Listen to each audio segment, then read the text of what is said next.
Hello, my friend. Have you ever had something to say and then fell silent? Have you ever stumbled through a conversation only to think later, oh, that's what I should have said? Do you feel like that there are times when your message is completely lost in translation? Well, get ready, my friend, to level up your communication skills because, for one, you're not alone. My name is Kathy Riley. I am your host and communications expert with over 25 years in litigation and another 15 as an entrepreneur. Our goal here is to share tools, systems, techniques guaranteed to shift the way you connect with others. From mastering the art of a tough conversation to cultivating the mindset, the foundation that screams confidence, you'll learn how to break those bad habits and shatter communications barrier. So today we're going to talk about something that is very, very near and dear to me. So let me ask you this. Have you been in a situation where you've had something to say and you went and fell silent? Have you been in a classroom, in a conference room, at a family gathering, and there was something in your head you knew this would be good to share. This would bring value. All right. And then you paused and hesitated and you stayed silent. Let me ask you this one big question. Have you ever needed help? Really, really needed help? And you didn't ask? Think about that. Think about that, my friend. That is the question that when it was posed to me, that I hit my rock bottom. That's when I realized that I needed help. So when was the last time? I'd like you to write it down. Think about it. Really, really focus. When was the last time you needed help? Really, really needed help. Hey, you didn't ask.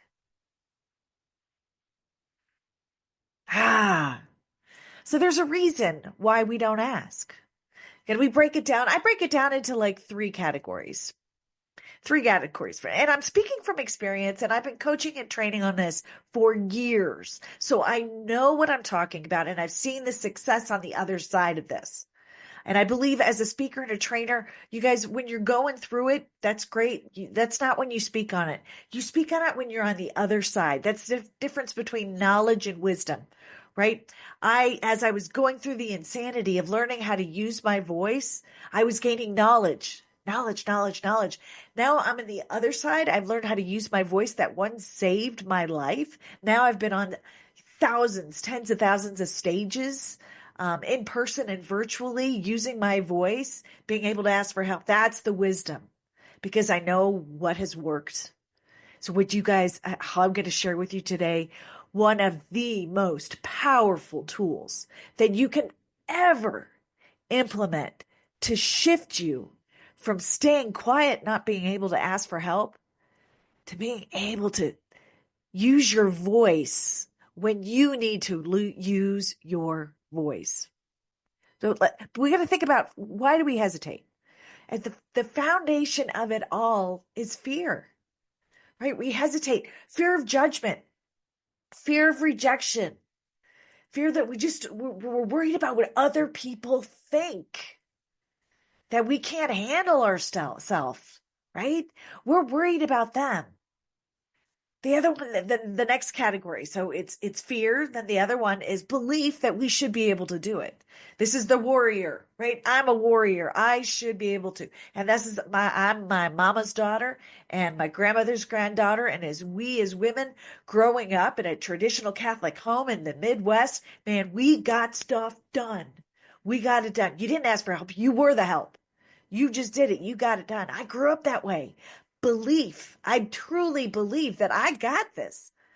It's nothing. I can handle it. I can handle it. This is also goes into the belief that, and if you relate to this, really listen, is like, okay, well, I could ask for help on this project, but by the time that I actually ask that. I have your conversation. I kind of train you, walk you through what you need to do. Then you're going to do it and not do it right. Or you're not going to do it the way I do it. And then I'm going to have to redo it all. So it's just easier if I did it myself. So you're that little control freak, right? So that's the warrior, right? And the other one is not wanting to be a burden. You don't, you worry so much about inconveniencing other people that you allow yourself to suffer. And at the foundation of each and every one of these is self-worth. How do you value yourself? Do you? If you put a dollar amount on you, what would it be? Are you worth a cup of coffee? Are you worth a house? What are you worth? What is your life worth? Because when I was asked the question, when was the last time you needed help, truly needed help? It was just a couple weeks earlier when I had this amazing pain hit me so hard that it literally dropped to my knees. I was like, man, I knew I was going to get sick. So it was just the pain so much I was going to toss my cookies. So I dropped to the ground and I literally commando, just shuffle myself to the other side because I didn't want to get sick on the carpet. So I moved to the tile floor. And if you're somebody that does the cleaning in your house, you get this. You get this. I was like, I am not going to clean this up. At least not on the carpet. So I shuffled over. I got to the cold tile floor and I let go. And I started thinking, what's wrong? Crap, something's really, really wrong. Great googly moogly. And then what kicked in was what I call the itty bitty shitty committee. Our stinking thinking. The committee and the voices of our past, of the people who have held us down time and time again. These are voices that creep in when you doubt yourself, when you're struggling with your self-worth. And I convinced myself that I'll be fine. I didn't want to be a burden to my neighbors. It was a weekend. They had their family time was important. And I told myself their time was more important than mine. So I waited until my husband, who I call my safe person, came home, scooped me up, took me to the hospital. I had had an ectopic pregnancy. My right tube had burst and I'd been bleeding out all day. I came so close to losing my life, all because I didn't want to burden anybody else to come take me to the ER. How ridiculous was that? And then as a mother, I looked at my daughter and went, oh, this lack of self-worth, me worrying about being a burden, about thinking I can handle it all by myself, about being afraid to put something and to be weak, to ask for help. All had to go away. That was it. I was done. I had to teach my daughter how to stand up for herself, own her space. I couldn't do it for me, but damn it, I could do it for her. That mama bear came out and I'm like, all right. And I know I'm an educated woman. I know that I have to lead by example. Because if you're a parent, you tell them to do something in one ear and out the other. You show them how and why, the purpose, the foundation behind it, the value of whatever that activity is. They're like, oh, okay. They're watching us. They're watching us all the time. So I got really, really uncomfortable. I decided to torture myself. And I'm like, I've got a background in psychology and law, and I love the way the brain works. And I'm a pretty smart person. I'm a pretty smart person. I can figure this out. And I'll tell you, to this day, I'm still figuring it out. There are people out there who have such amazing expertise in this that I'm constantly learning about self-advocacy, mindset, communication. And this still to this day, this system that I learned and kind of morphed into my own has nothing compares to this. So if you are somebody who really does not like asking other people for help, if you're somebody who's afraid, somebody who struggles with their self-worth, tune in, my friend. Listen to this. This is the tool that's going to take you to the next level. It's going to change who you are. It's a 3-step process. And it's funny because I put this in my book and I've done keynotes on it. So my book is called Unleash Your Inner Voice, An Introvert's Guide to Combating the Itty Bitty Shitty Committee. So it's on Amazon and this is chapter 6 in my book. So I love seeing people really, really embrace this technique and change the way they show up. It changes everything. So I gotta tell you, when I implemented this, I was like, all right, and it was really, really uncomfortable at first. And within about 6 months, 3 months, I felt it. I saw the difference. Within about 6 months, my friends started seeing a difference. And in a year, everyone around me saw this new version of Kathy. And they were like, huh. My clients experienced the exact same thing simply by implementing this 3-step process. So this is part of what I call unleash your voice. How do you unleash your voice? How do you own your worth? What does that look like? And it's quite simple, my friends. So the first step is to identify a safe person. Who are you? I'm sorry, let me say that in a different way. Who can you be with that you are your authentic self? Is there someone at work, someone at home who you show up maybe 90% of who you are? You'll, curse with them. You'll joke with them. You let your guard down. You talk to them about nearly everything. And you just feel safe with them. Being your authentic self, not in your head worrying about that judgy thing. And how is this going to look? And what are they going to think? And oh my gosh, you're out of that itty bitty shitty committee. It's gone. And you can truly have an honest conversation with them. You love spending time with them. You spend time with them often. Maybe not daily, or maybe it is daily. Could it be somebody at work? Could it be your best friend? Could it be your spouse? Who is what we're going to call your safe person? Who do you feel safe with? So the first step is identifying your safe person. Who are they? For me, it was a no-brainer. It was my spouse. I call him my Prince Charming.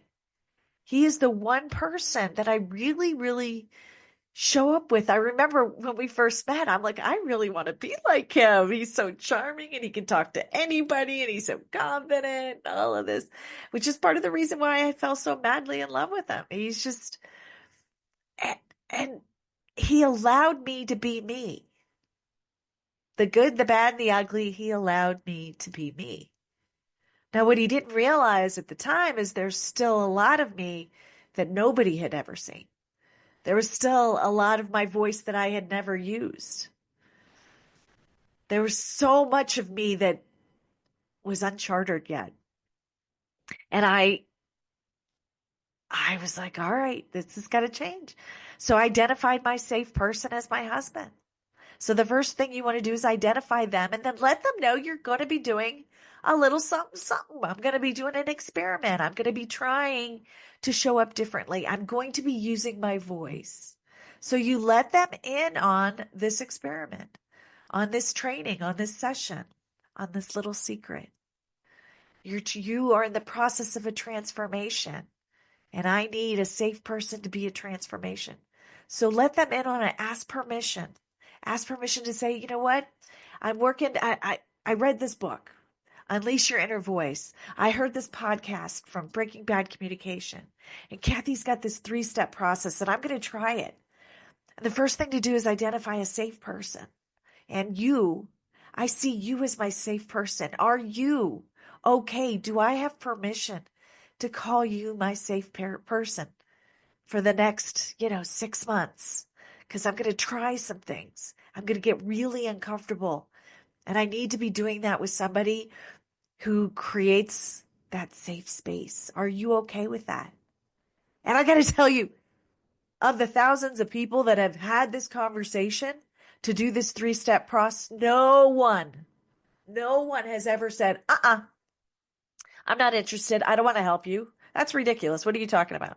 No one. So identifying that safe person. Who is your safe person? Letting them in on it, and then letting them know, okay, so from now on moving forward, whenever we're in a conversation and I feel that hesitation, like I know I want to say something, but I'm hesitating because of my fear, because of, my warrior phase, for whatever reason, that I am going to take a deep breath and I'm going to speak up. So I'm going to use my voice, and it's going to be really, really uncomfortable. I know it's going to be really, really uncomfortable, but I want you to, I want you to get in on it with me and be my safe person, so that when I do use my voice, it's a safe space and you're not going to, make fun of me or do anything other than listen. Are you okay with that? And they're going to say yes. So they're okay. Every time from now moving forward, we're in a conversation, and I know that hesitation, because friends, when you're feeling you've got something to share and you don't, there is a reaction in your body. You do that, right? Your brain goes, I'm going to say this. And then your brain says, no, I'm not. No, I'm not going to say, not going to do it. We hesitate. Your body knows when that happens, so start paying attention.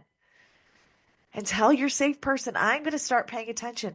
And when that moment comes, when I know that I'm hesitating, for whatever reason, it doesn't matter why, but for whatever reason, I'm going to take a deep breath. I'm going to inhale courage. I'm going to exhale that fear, and I'm going to speak my truth. Are you okay with this? Do I have your permission? Will you help me complete this transition to show up and have a stronger voice, to feel more confident, and to share what I know is my truth? And they're going to say yes. Of course they're going to say yes. They love you. They love you just like you love them, which is why they are your safe person.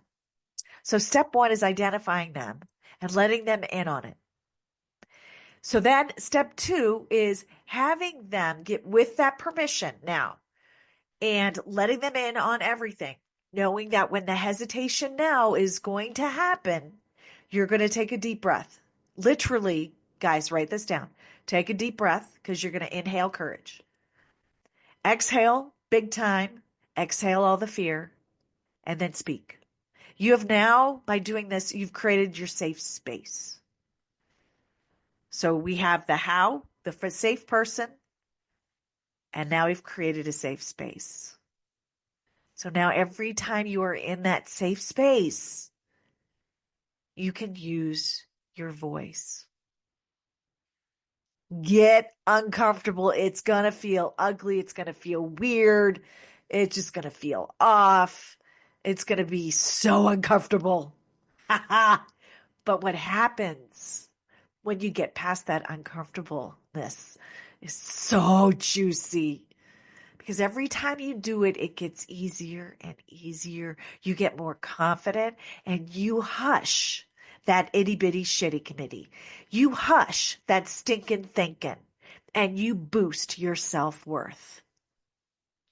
So the third step, right? So we've got identifying the safe space, safe person. First step, safe person. Then the second one is creating that safe space, letting them know exactly what's going to happen. How are you going to do this? What they can expect. Moving forward, this is right. So now every time you're with them, you are in a safe space. And the third step is to speak up. Is like Nike says, just do it.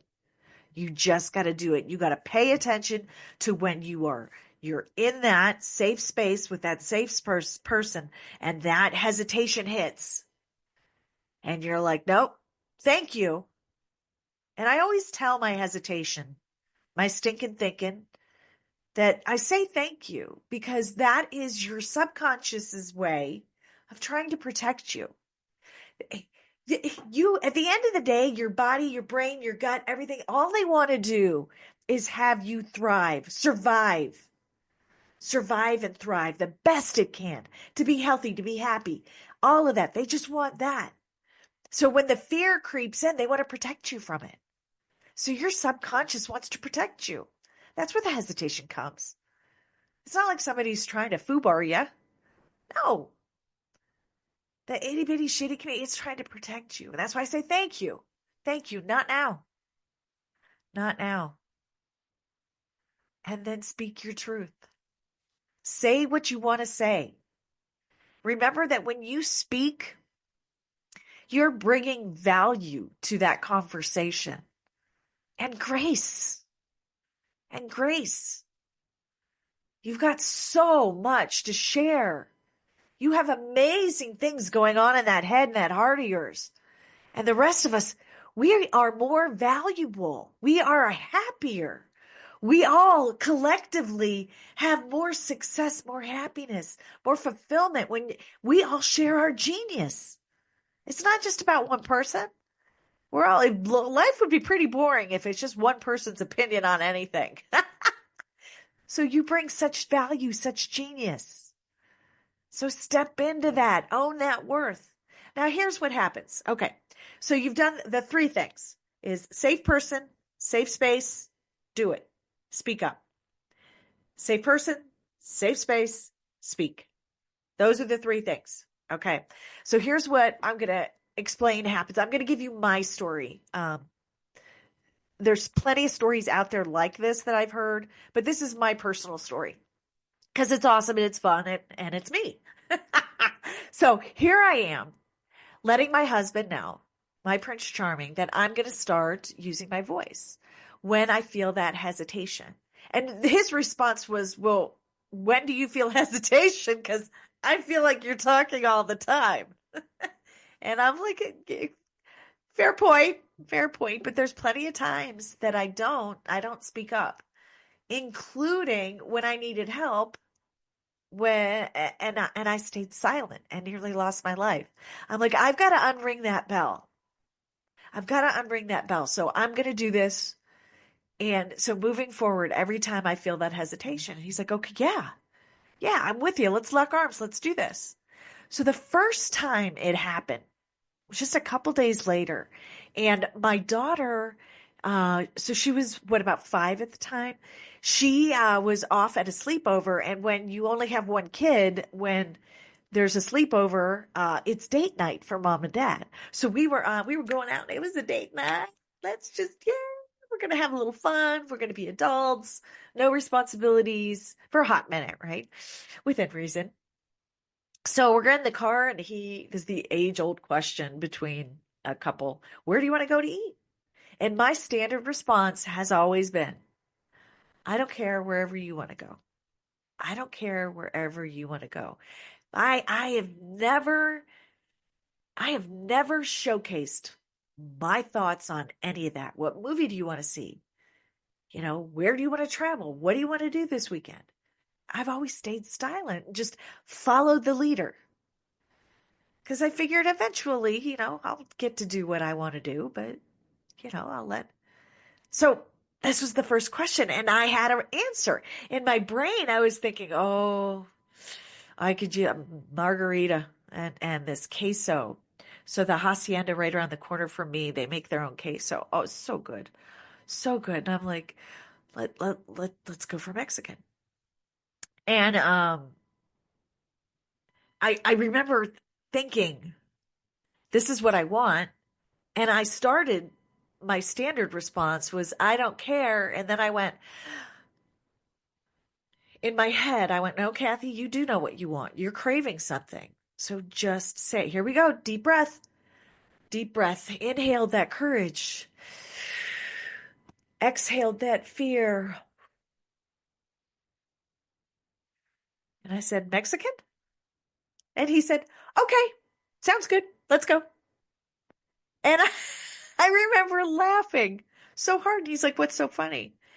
And I said, you know how was saying that I was going to use my voice more when there was the hesitation? And he's like, yeah. And I go, this was that moment. He's like, huh? And I said, well, you know how I always say, I don't care whatever you want. He's like, yeah. I go, well, I'm just being accommodating. I'm just, trying not to be a pain in the tuchus. So, and I always just, yeah, I feel like, I'll take care of you. But I actually am craving Mexican. So this was my first time. And he's like, oh, that's so awesome, honey. Good job. Good job. I wouldn't have known. I would have never known. Um, so, that was the first time. And I got to tell you, it was really uncomfortable. It was terrifying. I was like, oh my God. And it was food. For God's sake, it was food. And I still had that hesitation. So fast forward, um, about 6 months, and I'm showing up more and more and more and using my voice more and more and more. And then I'm out with some girlfriends, and we go to one place, and then we decided we're going to move over to another place. And we go walking in, there's about five of us. And the girlfriends, they've known me for years. And it's a new place, it's local. So we go walking in, and they want $25 for a cover. And I started laughing. I'm like, for what? And they're like, we have a band. And I said, well, we're not here to see the band. And they're like, we don't care. It's $25 for the band. And everybody starts opening up their wallet. And I looked at them and I said, I'm not paying 25. I want to have a drink with you girls. I don't want to listen to a band. I'm not paying $25. There's another place. Let's get out our smartphones and find another place. And then the other girls are like, well, yeah, that's right. We're just here to talk. We don't spend $25 on just walking through the door. Now, I appreciate being in a place with a band. And if they have a band, of course you should charge. Nothing against that, but I don't want to hear the band. In fact, I'd rather it be more quiet so I can have a conversation. I'm like, let's go over here. And my girlfriend looked at me and she goes, what's got into you, Kathy? I like this new version. And I was like, okay. All right. So here I am showing up differently. It extended past my safe person. And then about a month later, my daughter is out having a sleepover with a friend, right? And it's date night for my husband and I.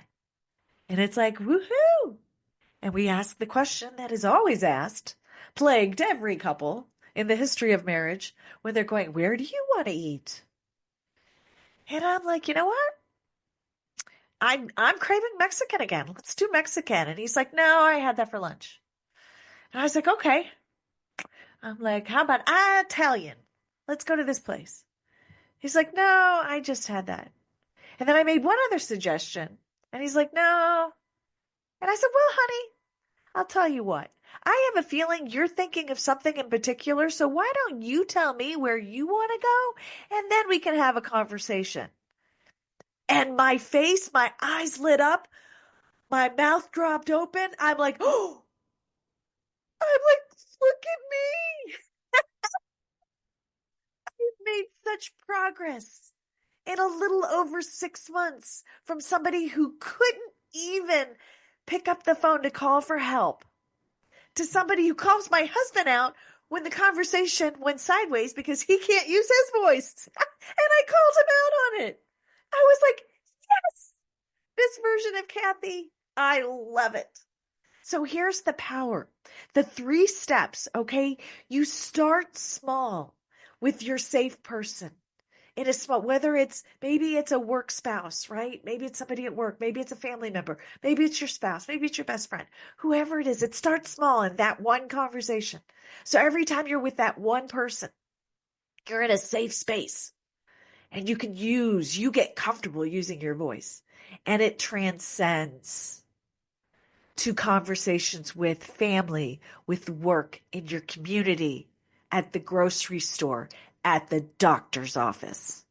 It moves past all of those areas that you felt that hesitation. You created that subconscious boundary where you didn't think worthy of yourself to use your voice. It changes the playing field. You become more confident. You use your voice. You share your genius. You ask for help. All right, my friends, this is so powerful that I hope, like right now, using your voice is one of the best things you can do to be your own advocate. Because at the end of the day, if you cannot stand up for you, how do you expect anybody else to? And if you're a parent or work with kids, if you want them to do it, baby, you've got to be the example. You've got to be the example. Put that little mama bear hat on. You've got to show them what it's like to use their voice and self-advocate. Because at the end of the day, you really have to be your biggest fan, your biggest cheerleader. You've got to know that you're worth it. Because you are. You're worth it. Now, if you want a little more detail on this 3-step process, go grab my book. It's on Amazon. Unleash Your Inner Voice by Kathy Riley. It's an Amazon bestseller. It's awesome. And it's only $15, my friend. The best $15 you're ever going to spend. So I just wish for you, honestly, from my heart, if you are that person that hesitates, if you feel extremely uncomfortable sharing your genius, if you cannot ask for help, then find your safe person. Create that safe space and start speaking your truth little by little by little. You will see your world change and your voice unleash. And that's a wrap for today's episode of Breaking Bad Communication. Thank you so much for being here. Hopefully you found value. And don't forget to subscribe and like and share. And if you heard something today that really resonates with you, or you know somebody who needs to hear this, tag them, send it to them. Let them know that this is here to help and support them. Know this, at the end of the day, the quality of your life is determined by the quality of your communication. As you head back out to the world, remember every conversation is your chance to shape your life and the lives of others. Whether it's a tough conversation, casual chat, be clear, intentional, and courageous. Listen like it matters, because the better you communicate, the more your life aligns with what you truly want. So go get out there. Use your voice. Giddy up.